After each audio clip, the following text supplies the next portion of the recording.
guys, it's Savannah. Welcome back to my channel. You may or may not have noticed, depending on if this is your first video that you are seeing of mine, but I did change my intro. I recently changed it for the new year, but I was thinking about it, and for these types of videos, I really do think it's important to focus on what is important in these types of videos, and that is spreading awareness, drawing more attention to these cases and to these people. And as fun as that intro is, I feel like it kind of contradicts what I'm talking about a little bit and what I'm trying to get across to you guys. So just for these types of videos, I'm going to be changing the intro, but for all of my other videos, my intro will still be the same new one for 2018 that it has been. Just kind of wanted to put that out there in case there was any confusion. So today we are talking about a murder slash missing persons case. We are going to be talking about the murder of Jacqueline Hughes as well as Jasmine Adams as a missing person. I know that I haven't been covering missing persons cases for very long. However, this case is the most recent case that I have ever done, and by most recent case, I mean within the past couple weeks. So because of that, it was a little bit more difficult to find the most accurate information because there really wasn't that much,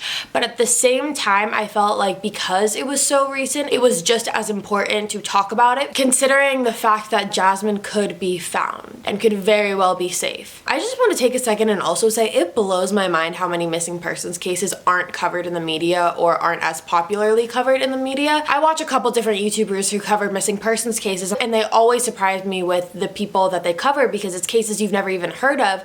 And then when I do my own research, it blows my mind even more because there's so many people out there that are missing that aren't getting the recognition and awareness that their case needs in order to help bring them home. It's just crazy and insane. But that was a very long intro, so we are going to now dive into this case. So we are going to start with Jacqueline Hughes. Jacqueline Hughes was a 34-year-old mother of two living in Dallas, Texas at the time of her disappearance. The last time anyone had seen or heard from Jacqueline was on Christmas Day when her friend had dropped her off at around 11:30 p.m. at a man named Brandon Sampson's house. Brandon Sampson is going to be brought up a bunch in this video, so make sure you remember his name. So Jacqueline was dropped off by a friend, like I said, at around 11:30 on Christmas Day. I couldn't really find what the relationship was between Jacqueline and Brandon. As far as I could find, it was that she would go over to his house regularly and they would hang out together with her and her kids and him, but I couldn't figure out if they were romantically involved or not, so just take that with what you will. The last time anyone had ever heard from Jacqueline was on Christmas Day when she texted her mother saying Merry Christmas,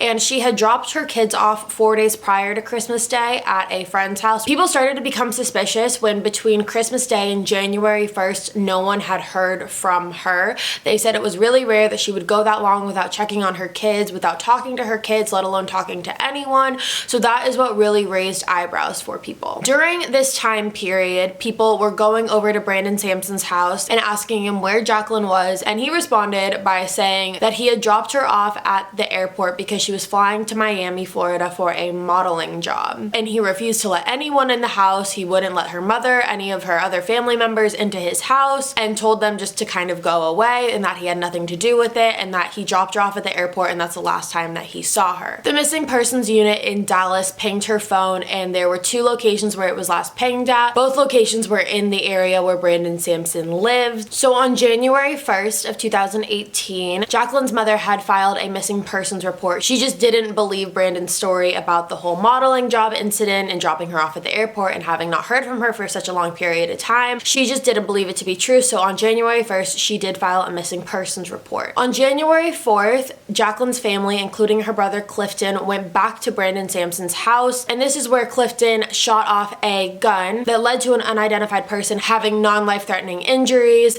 But because of this, the police came, did a search of the house. They didn't really see any evidence that Jacqueline was there. They just questioned Brandon down at the police station as a witness instead of a suspect. Brandon told the police that he believes that the shooting was caused because the family of Jacqueline believes that he had something to do with her disappearance, but he reassured the police that he didn't, that he has no idea where Jacqueline was, and he was sticking to his dropping her off at the airport story. So then the police let Brandon go, and that was the last time anyone has seen Brandon Sampson. The police weren't taking this very seriously until they found a very suspicious comment that Brandon Sampson had left on one of the posts regarding Jacqueline's disappearance. He had posted in part, and I quote, "She gone, stop looking." This was obviously obviously extremely alarming to everyone who knew Jacqueline and to the police as well, because this was enough for them to get a search warrant for his house. On January 9th, the police entered Brandon Sampson's house where he was nowhere to be found. However, they did find the body of Jacqueline Hughes in Brandon Sampson's garage. Brandon Sampson was not in the house on January 9th when they went to look for him and search his house, and he has not been seen since January 4th after that police interview.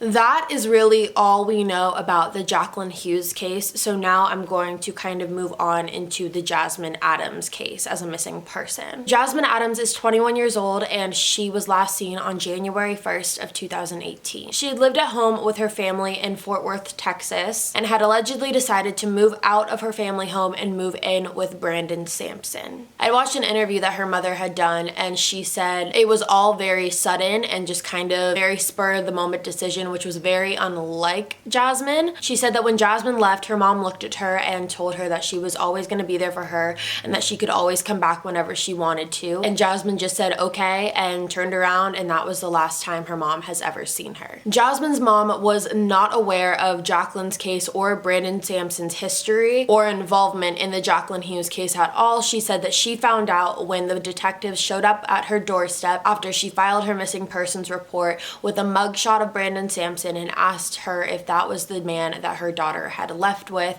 and she said she broke down into hysterics because she knew at that point that there was something very wrong. So she didn't know about Brandon Sampson until the police issued a warrant for his arrest on January 17th. It's not exactly very clear how Jasmine and Brandon met. Some people say it was through social media, like Facebook or something like that. And as far as we know, she willingly moved to Dallas with Brandon. It wasn't like she was being forced, so it seemed. Very well could have been, I guess, and she just played it off really well. Jasmine's mom said that she immediately from the very beginning did not get a good feeling about Brandon. She said that she just didn't get a good feeling about him. She said that he would never look her in the eye and he just gave her a weird vibe. He just kind of gave off a weird feeling. And Jasmine's mom said that Jasmine's decision to leave the house was extremely unexpected, spur of the moment. She also stated that Jasmine just didn't seem like her normal self that particular day. She was just kind of rushing and in a rush to get out, but also wasn't very certain about her decision, like wasn't completely sure that this is what she wanted to do, is what her mother said. But regardless of all of that, she did end up leaving with Brandon Sampson, and no one has seen or heard from her since. So that really is all the information that I can find on this case in particular. But before we move on into the theories, I do just want to mention this. Jasmine's described as being 5'3" and 215 pounds, and she has a heart tattoo with piano keys on her right collarbone. If you happen to see Brandon Sampson or Jasmine Adams, make sure you notify your local authorities, the police, someone, because there's a great possibility that she is in great danger, but there is also a great possibility that we could help bring her home. So now moving on to some of the theories. It's insane to talk about theories on a case that is so fresh and recent, but